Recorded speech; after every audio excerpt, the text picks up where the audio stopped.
জন্মদিন মানেই কেক, শুভেচ্ছা আর সারপ্রাইজ, কিন্তু প্রীতম হাসানের এবারের জন্মদিনের সারপ্রাইজটা ছিল একেবারে হরর মুভি লেভেলের। এই মুহূর্তে সঙ্গীত ও অভিনয় দুই জগতেই ব্যস্ত প্রীতম হাসান। গত মঙ্গলবার ছিল তার জন্মদিন উপলক্ষে শুভেচ্ছায় ভাসলেও সবচেয়ে আলোচিত উপহারটা এসেছে একদম কাছের মানুষটির কাছ থেকেই। স্বামীকে কিছু না জানিয়ে ঢাকা থেকে চট্টগ্রামে উড়ে যান তার স্ত্রী অভিনেত্রী শেহতাজ মনিরা হাশেম। লোকেশন প্রীতমের নতুন ওয়েব ফিল্ম ক্যাকটাসের শুটিং সেট। কিন্তু গল্প এখানেই শেষ নয়। প্রীতমকে চমকে দিতে শেহতাজ প্রায় 40 মিনিট ধরে লুকিয়েছিলেন একটি আলমারির ভেতরে। ঠিকই শুনেছেন, 40 মিনিট আলমারির ভেতরে। গভীর রাতে একদম ভৌতিক সিনেমার দৃশ্যের মতোই হঠাৎ আলমারির দরজা খুলে বেরিয়ে আসেন শেহতাজ। তাকে দেখে প্রীতম হাসান পুরোপুরি হতভম্ব হয়ে যান। এ নিয়ে হাসতে হাসতে তিনি বলেন, ও এমন একটা কাজ করবে আমি চিন্তাও করিনি। আমার প্রায় হার্ট অ্যাটাকই হয়ে যাচ্ছিল। সেই মুহূর্তের ছবি শেয়ার করে সোশ্যাল মিডিয়ায় প্রীতম লিখেছেন,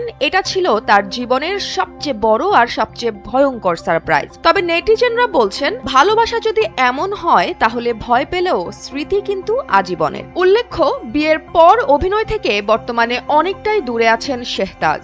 তবে এই জন্মদিনের সারপ্রাইজে তিনি আবারও প্রমাণ করলেন, রোম্যান্স আর ক্রিয়েটিভিটি তিনি এখনো জানেন একদম পারফেক্ট টাইমিংয়ে।